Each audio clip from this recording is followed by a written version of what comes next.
ఘనమైనవి నీ కార్యములు నా ఎడల, స్థిరమైనవి నీ ఆలోచనలు నా యేసయ్యా.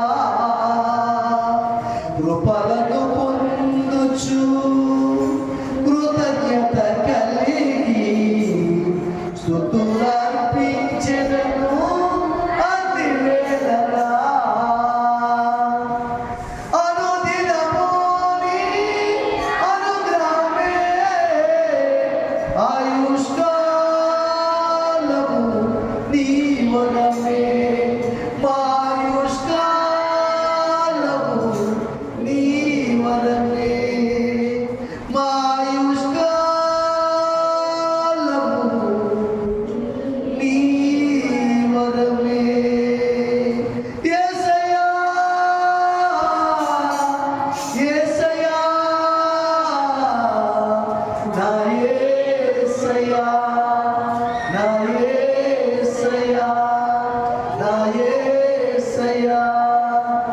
ఆరాధన ఆపను యేసయ్యా, స్తుతి